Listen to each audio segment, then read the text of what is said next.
자, 오늘 에베소서를 우리가 살펴보는 가운데 있습니다. 에베소서에 우리의 삶의 변화를 가져오게 되는데 매우 중요한 것이 5장 18절에 있습니다. 술 취하지 말라 이런 방탕한 것이니 오직 성령으로 충만함을 받으라. 이게 우리의 삶을 결정하는 매우 중요한 그런 구절이 되겠습니다. 이 성령의 충만함을 받으면 우리의 특별히 지난 시간에 살펴보았던 시간의 관점이 바뀐다는 거예요.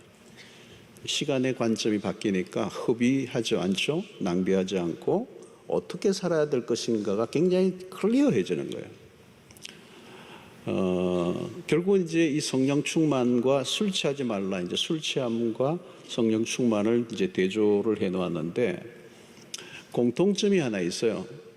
술에 취하면 술의 힘에 지배를 받는 것처럼 성령에 충만하면 성령의 지배 아래에 있게 되는 거예요. 그러니까 술 취한 사람이 보면 자기 마음대로 안 되잖아요. 술의 힘이 끌고 가는 겁니다.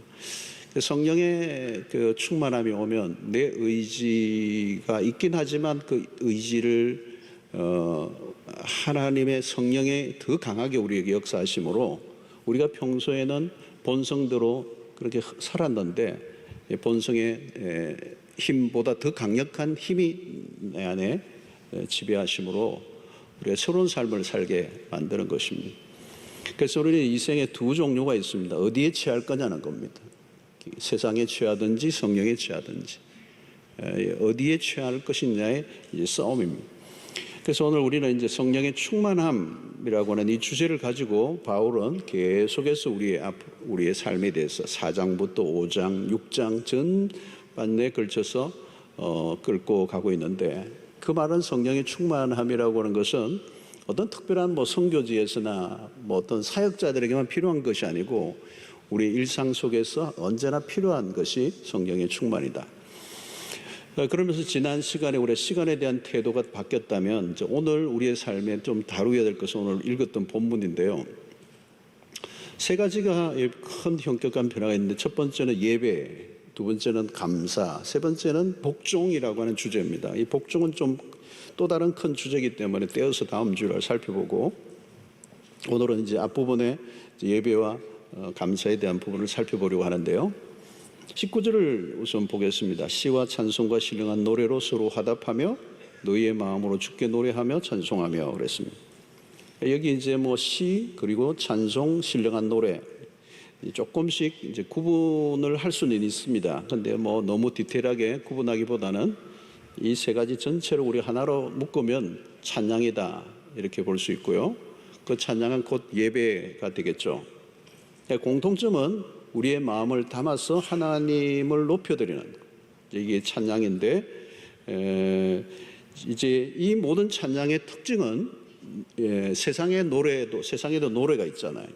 근데 세상의 노래와 우리의 찬양 신령한 노래의 차이점은 어디에 있느냐? 전체적으로 우리의 찬양은 하나님께로 향해 있다는 겁니다. 하나님께로 향해 있다. 그래서 성령의 충만함을 받았을 때 우리의 마음 또 우리의 심령이 하나님을 향하게 되고 그 하나님을 향하게 된 마음의 표현이 찬송으로 그리고 시로 또 신령한 노래로 나오게 되는 거죠. 그래서 이 성령이 우리를 이끄시면 우리가 예배 안으로 들어가게 된다는 겁니다. 그래서 우리의 영혼이 가장 최상의 상태, 그 영혼이 최상의 상태의 퀄리티가 있는 그 영혼의 상태는 예배 가운데 있는 하나님을 찬양하는 우리의 시선을 하나님께로 완전히 고정하는 시간입니다. 자, 골로새서의 3장 16절에도 비슷한 구절이 하나 나옵니다. 그리스도의 말씀이 너희 속에 풍성히 거하여 모든 지혜로 피차 가르치며 권면하고 시와 찬송과 신령한 노래를 부르며 여기 또 다시 나오죠. 감사하는 마음으로 하나님을 찬양하고 그랬습니다. 골로새서의 차이는 그리스도의 말씀이 우리 안에 충만하여 그리고 에베소서는 성령에 충만하여 이게 차이가 있습니다. 어찌됐든 성령과 말씀으로 충만하게 될 때 개인과 공동체는 하나님 앞에 예배로 나아간다는 거죠. 예배. 그리고 이 성령은 또 말씀은 우리를 최종적으로 어디를 데리고 가느냐면 하나님께로 이끌어 드리시는 거죠. 그래서 그것이 예배다 하는 겁니다. 자, 여러분, 예배는 우리의 삶의 또 우리의 신앙의 중심부 센터에 있습니다. 예, 센터. 우리의 모든 신앙의 행위, 또 우리의 삶의 중심에 이 예배가 잡혀져 있습니다. 그런데 예배는 영적인 일이죠. 우리가 어떤 모임이나 집회와는 전혀 다른 겁니다. 교회도 가끔 이제 집회를 하는데 그 집회와 예배를 구분하지 못하는 분들이 계세요. 집회와 예배는 달라요. 예배는, 오늘 우리가 이런 예배는 집회라고 부르면 안 돼요. 예배예요. 철저히 무엇에 초점을 맞추느냐, 하나님에게 집중되어져 있습니다. 이제 세상의 모임과 다른 게 여기에 있는 거죠. 여러분, 예를 들면 세상에 사람들이 이렇게 많이 모이면 당연히 어디에 초점을 맞춰요? 사람들에게 초점을 맞춰요. 이 분들이 어떻게 만족을 얻게 할 건가, 이 많은 사람들이 어떻게 즐거움을 얻을 건가, 어떻게 하면 행복해지게 할 건가, 이제 여기에 초점을 맞춥니다. 그런데 하나님을 향하여 드리는 예배는 그게 아니에요. 우리가 아무리 수만 명이 모여도 우리의 초점은 우리가 아니에요. 예배는 철저히 하나님에게만, 하나님에게 초점을 맞추는 거예요. 그래서 하나님에게로 계속 나아가고 그 하나님에게 시선을 집중할 때 그 예배 속에 하나님이라는 존재가 점점 더 커져 가시는 거죠.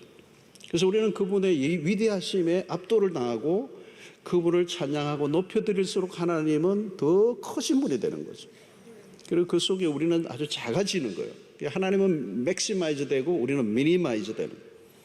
그러면서 하나님이 더 크시면 점점 더 하나님의 위대하심을 높여드리고 찬양하고 그분의 존재 자체가 우리의 이 예배 안에 압도를 하는 느낌을 가질 때 우리는 뭘 느끼느냐면 임재의식을 느낀다. 임재, presence of God이라고 하는 하나님이 여기에 충만히 임하신다는 걸 경험하는 거예요. 여러분, 이것이 이제 우리의 신앙의 공동체, 이제 예배의 본질이에요. 그 예배가 살아있느냐, 이게 중요한 겁니다. 그리고 우리의 예배는 철저히 하나님에게만 드려져야 된다. 이게 버티컬 처치라는 그런 말도 있는데 수직적인 교회예요. 그러니까 많은 경우에 자칫하면 우리는 우리 자신에게 관심을 가지고 우리에게 서비스를 하는 교회가 되어버리면, 하나님을 놓쳐버리면 그건 진정한 예배가 없는 거예요. 예배가 타락한 곳이라고 볼 수 있는 거죠. 중요한 것은 우리가 모일 때마다 왜 모였는가를 계속 물어야 되는 거예요. 왜 우리가 매주일 이렇게 모여야 되지? 이런 질문을 던져야 되는 거죠. 자, 교회가 교회다워지는 것은 딴 게 아니에요. 예배예요. 그 예배를 드릴 때 하나님의 영광이 임하는, 하늘에 열리는, 예배를 잘 드리는 교회가 건강한 교회요. 그 예배가 잘못 드려지고 하나님께 집중하지 않으면 결국은 우리의 시선에 수 없는 잡다한 것들이 이슈가 되게 되는 거예요. 자, 여러분, 오늘 우리가 개인적으로도 마찬가지예요. 예배를 드리며 하나님의 임재를 느끼고 하나님의 영광에 우리가 눈을 뜨고 하늘이 열리는 어떤 독특한 영적인 그런 체험들이 우리 안에 있으면요, 세상의 잡다한 이슈들이 더 이상 나를 사로잡지 못해요. 깊은 예배 안으로 들어갈 때 우리는 단순해져요. 왜? 그분이 우리를 압도하니까. 그래서 엘라 골짜기에 그 이스라엘 백성과 블레셋의 싸움에서 골리앗과의 버티고 있을 때 모든 사람들이 두려웠더란데 소년 다윗은 골리앗을 향하여 달려가잖아요. 아무것도 없이 그냥 물맷돌 들고 나간단 말이죠. 그 어린 아이가 뭘 하느냐. 그래서 어떤 사람은 주술가는 이렇게 해요. 그 엘라 골짜기에 이 다윗에게는 하나님 외에는 다른 게 안 보였다는 거예요. 그 다윗의 시선을 압도하는 존재는 골리앗이 아니라는 거예요. 하나님의 존재가 자기를 사로잡고 있으니까 달려간 거예요. 그러니까 하나님의 존재가 너무 크신 분이라고 하는 사실을 믿으니까 골리앗은 조그만해지는 거예요. 겁이 안 나는 거예요. 여러분, 예배가 그런 겁니다.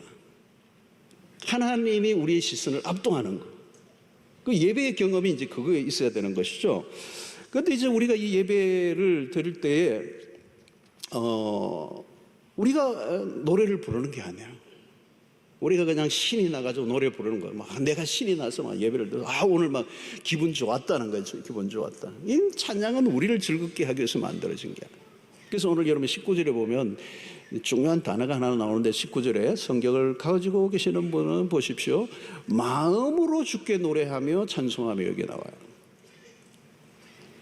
그러니까 예배에서 마음이 중요해요. 그런데 여기 이 마음이라는 단어가 헬라 원어로 보면 감정이기보다는 의지에 더 가까워요. 그게 무슨 일이에요? 여러분, 찬양을 하거나 노래를 할 때는 감정이 중요하다고 얘기했잖아요. 그런데 오늘 여기에서는 의지적인 게 더 중요해요. 그러니까 우리의 감정의 상태가 중요하지 않아요. 하나님은 언제나 찬양을 받으시기에 합당하신 분이고 우리는 찬양을 드려야만 돼요. 그러니까 내 기분이 안 좋아서 나 오늘 하나님 찬양 안 할래. 그게 아니라 그것과 상관이 없어요. 의지적으로 하나님을 찬양하는 거예요. 자, 여러분, 우리는 우리의 감정에 치우칠 때가 많고요. 그리고 감정이라는 것이 죄에 오염되어 있어요. 우리는 지금 아직 이 감정 상태가 그렇게 좋은 게 아니에요. 죄에 오염되어 있다. 그러니까 우리의 감정에 치우쳐서 오버하면 안 돼요. 이 감정이 성령의 통제를 받아야 돼요. 너무 충동적인 분위기로 찬양을 해서는 안 된다는 거예요. 자기의 막 기분에, 자기의 감정에 겨워서 찬양을 하는 거예요. 은혜 받았다, 그게 아니에요. 성령의 이끌리심을 받아야 된다. 물론 C.S. 루이스 같이 굉장히 지성적인, 너무도 지성적인 사람이니까 굉장히 이성적이고 냉혹하거든요. 그러니까 찬양을 굉장히 싫어했어요, C.S. 루이스가. 나중에는 이제 은혜를 받아서 달라졌죠. 뭔가 교회에서 예배 시간에 지금 내가 이리 나가면 시간이 안 돼서 다시 돌아가야 될 것 같아요. 우리 한국 사람도 열정적으로 부르는 분위기가 있어요. 그죠? 뜨겁잖아요. 이 감성적인 민족이에요, 우리가. 근데 한번 부르는데 나중에 보면 가사도 의미도 모르고 묵상도 안 되고 그냥 내 기분에 흥겨워서 부르는 거예요. 중요한 것은 성령의 인도예요. 내가 최선을 다해 불렀다가 아니에요. 내가 얼마나 열심히 불렀는가가 중요하지 않아요. 여러분, 물론 찬양을 하는 가운데 오늘 이게 보면 서로 화답하며 이런 표현들은 성도들이 찬양하는데 서로를 바라보고 찬양하는 가운데 서로 격려를 얻고 힘을 얻고 위로가 되고 이런 게 있어요. 그런데 그거는 부수적인 것이지 우리의 예배의 목적은 아니거든요. 여러분, 찬양할 때 우리 자신을 중심에 두면 안 돼요. 성령의 인도를 받지 않으면 우리 자신에게로 집중한다는 거예요. 선곡할 때도 마찬가지. 내가 부르고 싶은 곡을 부르는 게 아니라 오늘 이 시점에 이 순간에 이 예배 속에 하나님이 어떤 찬양을 받기를 원하시는지 많은 것들이 기도 가운데 결정돼야 돼요. 찬양의 초점은 철저히 하나님이다. 예배는 하나님을 위한 것이다. 하나님을 높여드려야 된다. 하나님이 누구이신지 알아가고 그분을 묵상하고 그분에게 관심을 집중시키는 거예요. 자, 그래서 여러분, 우리가 주보를 가지고 이제 이 순서에 대해서 순서대로 우리가 예배를 드려요, 지금은. 그러니까 예배를 기획하고 계획하는 것은 필요해요. 그런데 이제 여기에 완전히 매여서 이대로만 드려야 된다고 그러면 잘못이 돼요. 그 예배의 순서라는 건 우리가 짠 거예요. 하나님이 이렇게 짜주신 게 아니고 우리가 짠 거예요. 그 교회의 상황이나 여러 개에서 맞췄는데, 근데 우리는 하다 보니까 이게 하나의 완전한 틀이 돼버려서 이것을 벗어나면 안 되는 것처럼 생각해요. 그러나 이것보다 순서보다 더 중요한 것은 성령의 인도예요. 그 사실 사람이 적게 모여 있으면요, 이게 우리는 이 교회가 큰 교회니까 이게 지금 여러분들은 딱 앉아서 이렇게 들으시기만 하고 이제 청중으로 이제 있는 경우죠. 여기에 예배에 참여하는 의미가 없어요. 그 사실은 예배에 함께 참여하는 게 맞아요. 그 사람이 적으면요, 곡이 한 곡 찬양이 끝났어요. 그러면 어떻게 되느냐면 예배 가운데 성령이 각 사람을 주장하세요. 그러면 어떤 성도에게 하나님이 굉장히 강하게 하나님이 이 찬양 다음에 어떤 찬양을 더 하고자 하는 마음을 어떤 사람에게 부어주실 수가 있어요.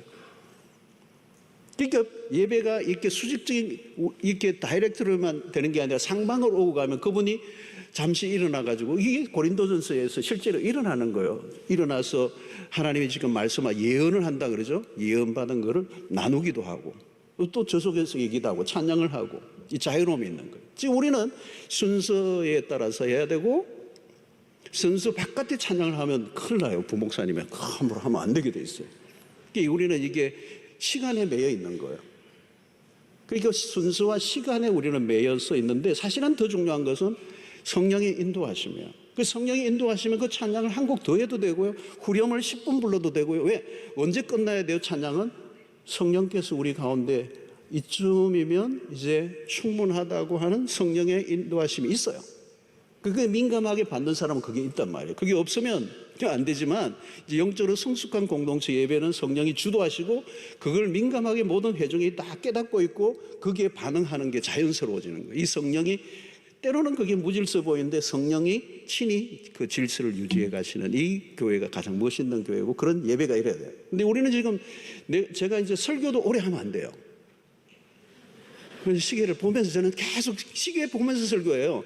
내용이 있어도 마치지 않으면 그 다음 예배에 야단이 나요.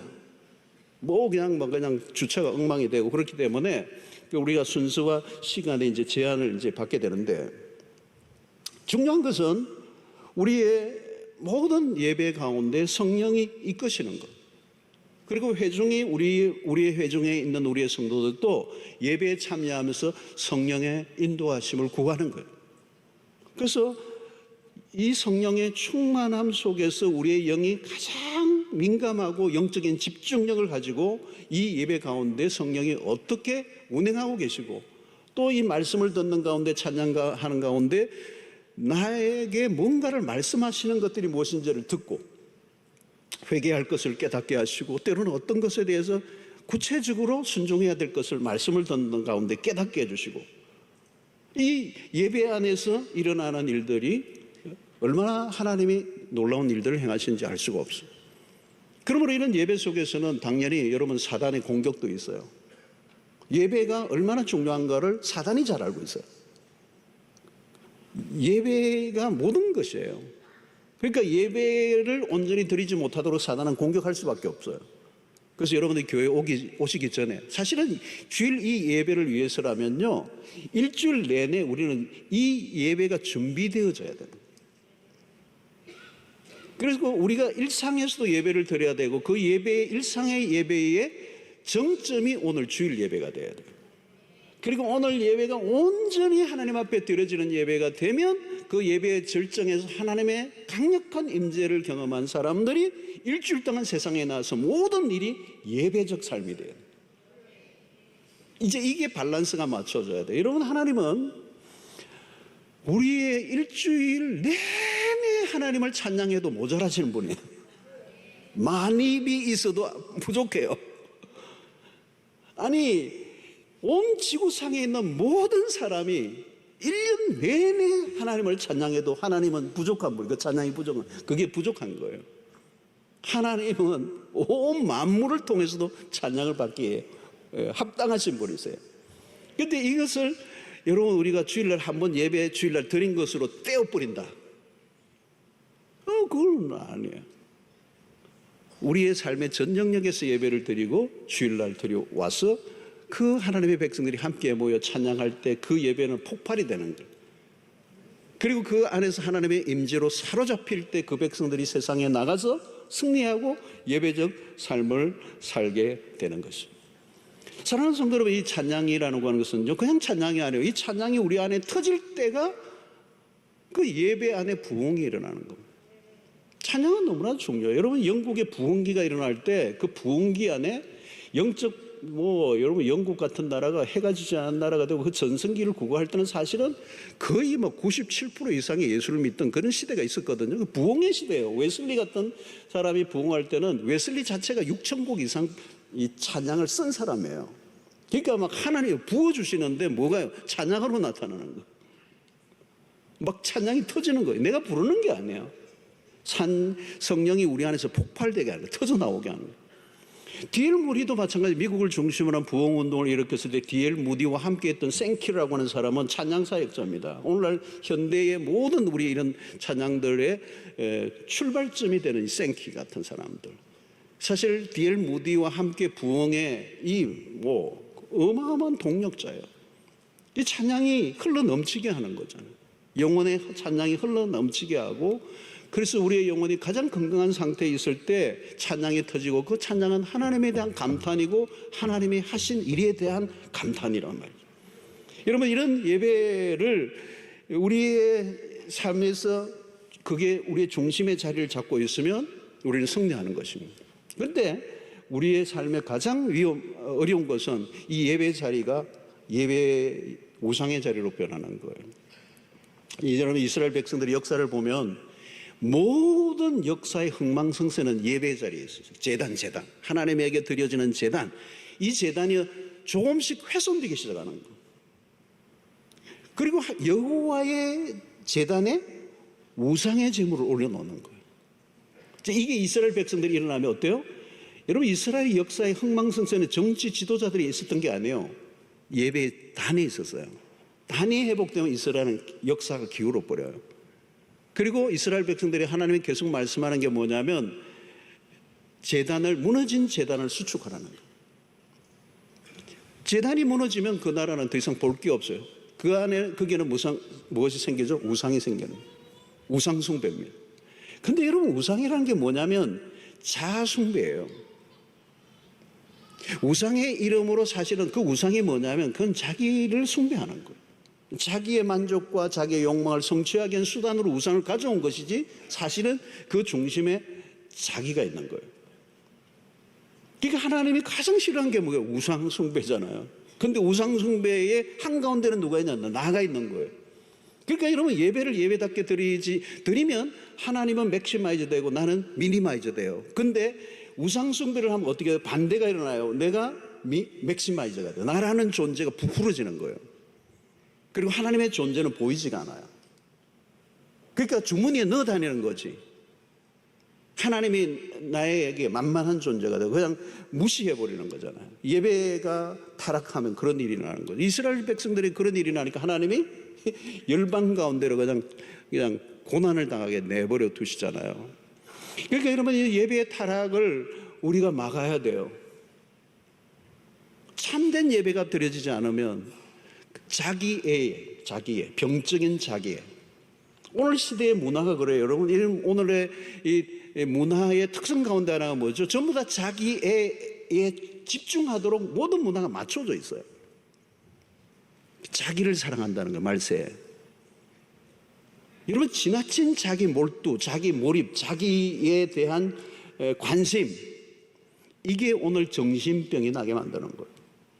오늘날 일어나는 수없는 오늘의 문화는 사람들이 정신병에 안 걸리기가 어려울 정도로 문화가 그렇게 돼 있어요. 왜? 자기에게만 집중하게 만드는 거거든요. 거기에서 빠져나오는 답은 딱 하나밖에 없어요. 예배밖에 없어요. 하나님을 하나님으로 인정해 드리는 거예요. 자기가 하나님의 자리에 앉아 있는 거예요. 자, 여러분, 우리가 진정한 예배를 드린다는 게 쉽지가 않아요. 그래서 성령 충만을 바울은 가지고 있는 거예요. 성령에 충만하지 않으면 우리는 진정한 예배를 드리지 못하고 결국은 우리의 예배는 형식적인 예배로 남아있게 돼요. 여러분, 제일 신앙생활하면서 무서운 게 뭐냐면 신앙이 형식화되는 거예요. 기계적으로 예배를 드리는 거예요. 썬데이, 주일날 하니까 기계적으로 오는 거예요. 왜 주일날 와서 여기 앉아 계세요? 주일이니까. 왜 여기 예배를 드리죠? 신자니까. 근데 근기가 없는 드라이한 답을 하는 거예요. 진정한 내용이 빠져버린 형식적인 예배의 반복. 여러분, 언제나 위험한 것은 반복이에요. 아무리 좋은 것도 반복하면 껍데기가 남고 내용은 사라져버려요. 컨텐츠가 없어요. 왜 드리는가에 대한 의식이 없이 반복해서 예배를 드리는데 그 안에 내 안에 갈망과 사모함과 하나님에 대한 그런 디자이어, 그게 없는 거예요. 그래서 찬송 부르는데도 그냥 영혼이 나갔어. 4장 5장 찬송가 긴 절은 싫어. 제일 좋은 거는 짧은 찬송. 만복의 권은 하나님, 한 번 부르고 끝나. 기도를 해도 영혼이 없어요. 생기 없는 예배, 형식적인 예배, 구원의 감격이 빠져버린 예배. 찬양은 여러분 가사가 달린 세레나데예요. 하나님에 대한 세레나데란 말이죠. 사랑의 고백이란 말이에요. 근데 마음이 없는 예배. 그러니까 여러분 성경을 보면 구약 성경에서 이 선지자들의 메시지에 혹독한 게 뭐예요? 너희 그 예배 그만 드려라 좀. 그 예배 난 지겨워 죽겠다. 나는 그런 예배, 나는 그런 제사 원하지 않는다. 제발 그만 드려라. 하나님이 질려 하시는 거예요. 영혼이 없는 예배.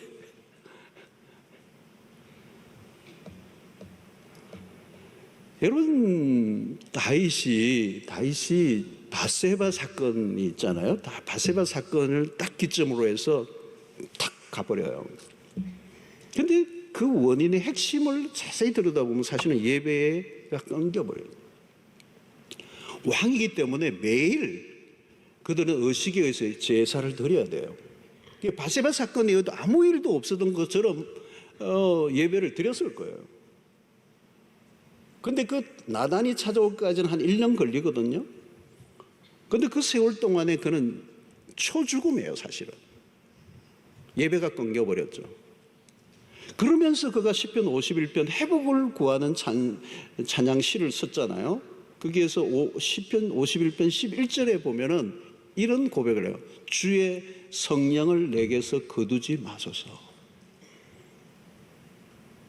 그러니까 성령이 이 구약 시대와 신약 시대는 좀 다르긴 합니다만은, 그러니까 지금 다윗은 자기에게 성령이 안 계신 것 같아요. 성령이 떠나신 것 같아요. 그런데 이 거두지 마소서 할 때는 다윗이 뭘 생각하고 있는가 하면 사울 왕을 생각하는 거예요. 바로 앞에 선왕인 사울 왕이에게서 성령이 떠나가셨어요. 그러니까 사울은 완전히 짐승같이 되어버렸어요. 미쳐버린 거예요. 미쳐버린 거예요. 성령이 떠나가니까 완전히 미친 거예요. 비참해지는 거죠. 그러니까 어느 순간에 다윗이 그 생각이 난 거겠죠. 나도 그러면 성령이 떠나시면 이렇게 될지 모르겠다. 그러면서 이제 계속 그가 51편의 여러 구절에서 이렇게 얘기해요. 51편 10절에 하나님이여 내 속에 정한 마음을 창조해 주십시오. 내 안에 정직한 영을 새롭게 해 주십시오. 리뉴얼 해 주십시오. 17절에 하나님께서 구하시는 제사는 상한 심령이라 깨어진 마음. 하나님이여 상하고 통회하는 마음을 주께서 멸시하지 아니하시리라. 12절에 보니까 주의 구원의 즐거움을 내게 회복시켜 주시고 자원하는 심령을 주사 나를 붙들어 주십시오. 막 이런 이제 얘기를 하고 있는 거죠. 그러니까 다윗은 범죄한 이후에 식상한 그냥 형식적인 예배만 계속 드리고 있었던 거예요. 무기력한 종교인으로 남아있는 거예요. 아무 일도 일어나지 않아요. 사랑하는 성도 여러분, 오늘 우리가 주일 예배를 우리가 가볍게 여겨서는 안 돼요. 그래서 여러분들이 예배를 점검하세요. 개인적으로 예배를 점검하시고 성령 충만한 감 가운데 성령이 이끄심으로 우리가 예배 안으로 들어가는, 찬양을 하거나 또 기도하거나 여러분 우리의 정성과 마음을 뜻을 다하는 예배, 정말 일주일 동안 이 예배를 사모하고 몸과 마음을 준비하고 회개의 심령을 가지고 정말 하나님을 전심으로 구하는, 여러분 이것을 온전한 예배를 드리지 못하는 마귀는 계속 공격해요. 우리의 시선을 분산시키고 또 뭐 그냥 잡다한 생각들을 우리를 빼앗아가 버리고 시선이 하나님께 고정되지 못하도록. 여러분 주일날도 교회 올 때 부부가 같이 오시면요 대화도 조심해야 돼요. 별거 아닌 거 가지고요 이렇게 해서 주일날 마음이 다 깨져서 와요. 부부가 들어올 때 이미 남편은 이리로 들어오고 아내는 저리로 들어오고, 앉아있을 때도 마음이 탁 닫혀있고 예배가 안 되는 거. 사랑하는 성도 여러분, 예배는 하늘의 경험이에요. 땅을 딛고 사는 사람이 하늘을 경험하는 놀라운 시간. 그 예배가 예배될 때 하늘이 열려요. 그리고 하늘의 영광을, 아까 찬양반 하늘의 영광, 하늘의 영광, 그 하늘의 영광에 압도를 당하면 결국은 우리의 삶에 지상에서 경험할 수 있는 최상의 경험이 예배 안에 있어요. 왕의 지성소 안으로 들어가는 참된 예배자로 살아가게 되기를 축원합니다. 자, 감사가 20절에 나와요. 범사에 우리 주 예수 그리스도 이름으로 항상 하나님 아버지께 감사하며, 여기 범사에라는 단어에 줄을 꺼야 되고 항상 아버지 하나님께 감사하며, 이 데살로니가전서 5장에서 말씀하는 범사에 감사라는 말과 같은 거죠, 여러분. 자, 감사는 예배예요. 예배 안에 감사가 있고 감사가 곧 예배예요. 여러분 계속 감사를 하는 거죠. 감사도 결국은 어디에 초점을 맞추는 거죠? 하나님에게 초점을 맞추는 것입니다. 시편 100편 4절에 보니까 감사함으로 그 문에 들어가며 찬송함으로 그의 궁정에 들어가서 그의 감사하며 그 이름을 송축할지어다. 그러니까 하나님에게로 나아가는 두 가지 통로가 있어요. 하나는 찬송, 하나는 감사. 감사함으로 그 문에 들어가고 찬송함으로 그의 궁정에 들어가는, 하나님의 궁정 왕실로 들어가는 것.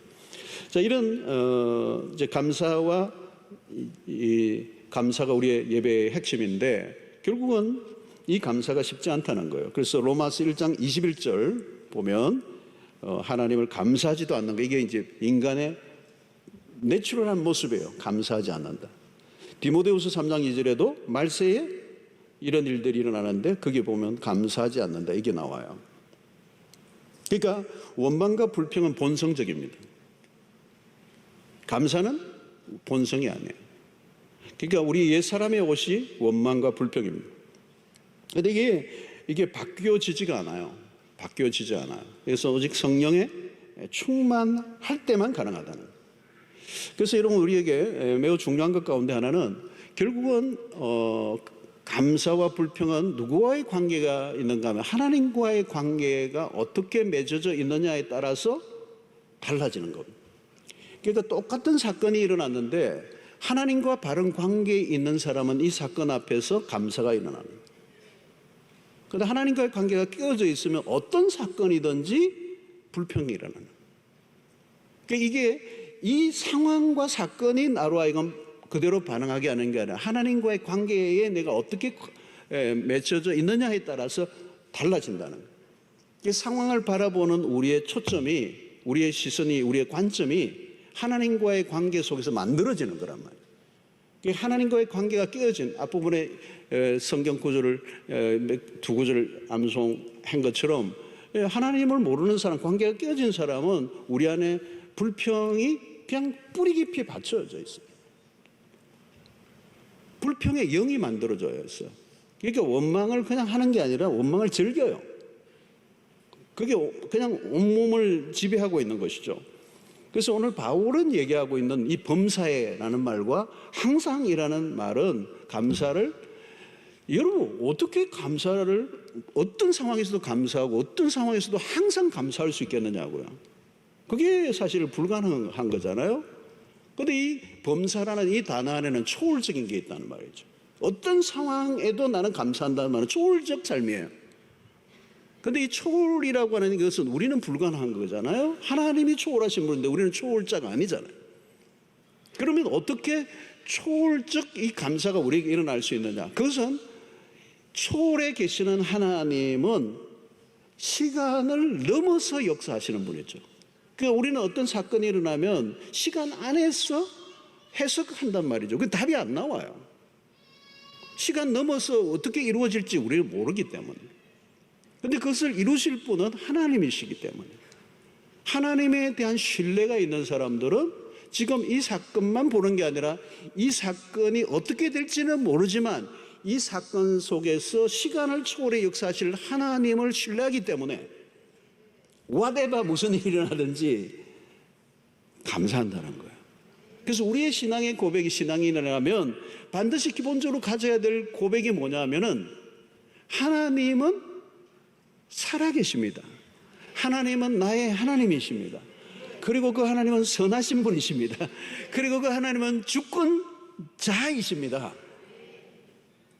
이걸 요셉이 믿었기 때문에 자기가 노예 생활을 하고 감옥에 들어가도 그가 하나님에 대한 원망과 불평을 요셉의 생에 살펴볼 수가 없잖아요. 그게 하나님과의 관계 속에서 일어나는 일이지 사건 속에서 일어나는 반응이 아니라는 거예요. 사랑하는 성도 여러분, 오늘 우리에게 만약에 이 감사가 범사에게로만 연결되면 그게 이제 초월적 신앙이 되는 거예요. 자, 이것을 구체적으로 경험했던 얘기 중에 하나가 모라비안 교도가 있어요. 1700년대에 그 진센돌프라고 하는 유명한 분에서 시작됐는데 이것이 24시간 중보 기도하는데 100년 이상을 한 번도 끊어지지 않고 24시간 릴레이 기도하는 선교 단체가 모라비안이라는 교도가 있어요. 현대 선교를 이끌었던 굉장히 중요한 역할을 했던 이 중보 기도. 그런데 여기는 중보 기도와 찬양이 예배가 굉장히 특징적인 곳이에요. 그들은 끊임없이 예배하고 그리고 모든 찬송가 앞에는 오가 붙어 있어. 오 여호와여. 감탄사 오가 붙어요. 그리고 그들은 선교를 파송하는 선교사들에게는 반드시 그 수백 곡이 되는 모든 곡을 다 불러요. 하나님을 찬양하는 것. 그게 이제 선교 가기 전인데 여기에 대한 일화가 하나 있는데 그것이 웨슬리와의 관련된 거예요. 많이 들어보셨을 거예요. 웨슬리가 배를 타고 가는데 그 태평양을 지나는데 엄청난 파도가 일어나고 죽기 직전까지 그냥 깔아앉기 직전인데 자기는 죽음의 두려움에 사로잡혀서 그냥 죽는다 하고 그냥 사색이 되어 있는데 저쪽 한편에서는 배 저쪽에서는 모라비안 교도들이 너무도 평안하게 시편을 읽고 있고 찬송을 하고 있고 너무도 평안하게. 저기는 천국이야, 천국. 배가 나 지금 깔아앉으려고 하는데 나는 지금 지옥이고. 나중에 가서 물었어요. 너희들 도대체 당신들 죽음이 두렵지 않습니까?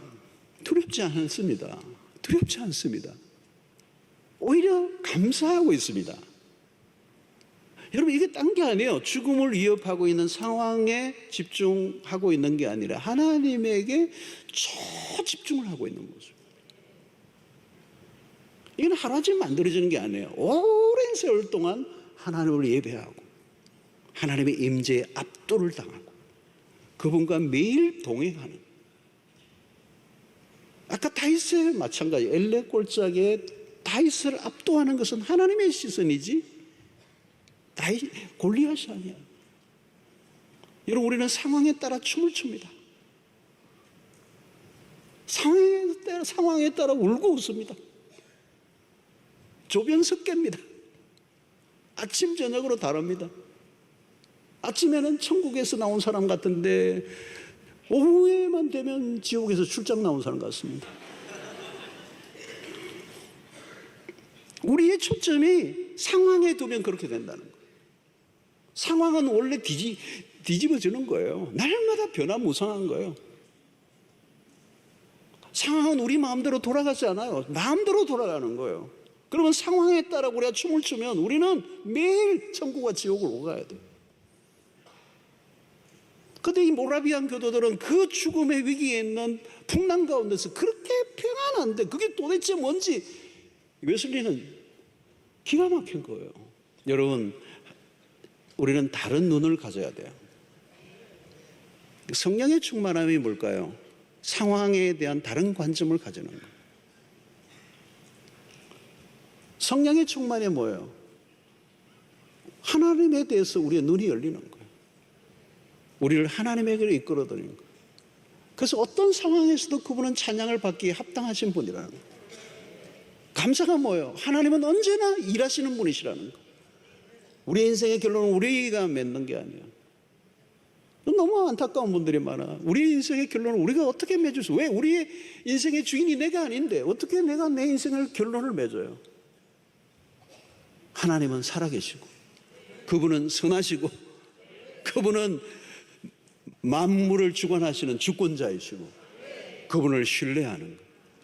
내 눈에는 감사할 게 하나도 안 보이지만 하나님은 합력하여 선을 이루실 그 하나님을 기대하며 매 순간 예배자로 그리고 범사에 감사하는 자로 살면 그 삶이 천국일 줄로 믿습니다. 그리고 그런 삶을 감당할 자가 없어요. 예배가 예배되는, 그리고 모든 삶을 감사로 올려놓는 여러분들 되시길 주의 이름으로 축원합니다. 하나님 오늘 또 우리에게 주신 말씀 기억하고 오늘 우리의 예배를 진단하게 하시고 또 우리 예배가 건강한가를 확인하게 해주시고 하나님 앞에 온전한 예배자 되게 하여 주시고 하나님을 하나님으로 깊이 높여드리는, 그리고 그분의 임재로 가득한 그리스도 주님과 동행하는 일상이 모든 예배가, 삶의 예배가 되게 하여 주시옵소서. 오늘 또 하나님, 우리의 삶에 우여곡절이 많지만 우리는 하나님을 신뢰하고 하나님을 바라봅니다. 그 안에서 감사가 넘치게 하여 주시고 범사에 감사하는 이 초월적 신앙을 우리에게 허락하여 주시옵소서. 감사하고 예수님의 이름으로 기도하옵나이다. 아멘.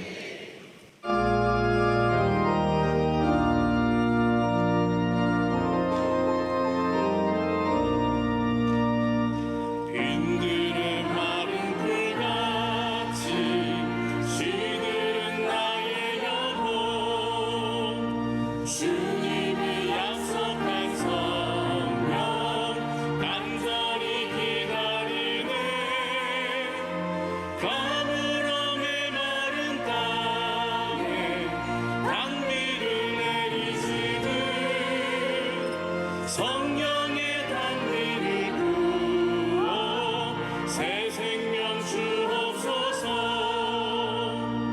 한가운 빗소리 들려 산천이 춤을 추네. 봄비로 내리는 성령 내게도 주옵소서. 가물어 메마른 땅에 단비를 내리시듯 성령의 단비를 부어 새 생명 주옵소서. 성령의 교통하심이 성령의 충만함을 입고 참된 예배자로, 그리고 우리의 삶의 모든 영역에 감사로 천국의 삶을 오늘 이 땅에서 누리며 하나님의 나라를 세상 가운데 드러내기로 결단하고 돌아가는 주의 백성들 머리 위에 지금부터 영원토록 함께 있을지어다. 아멘.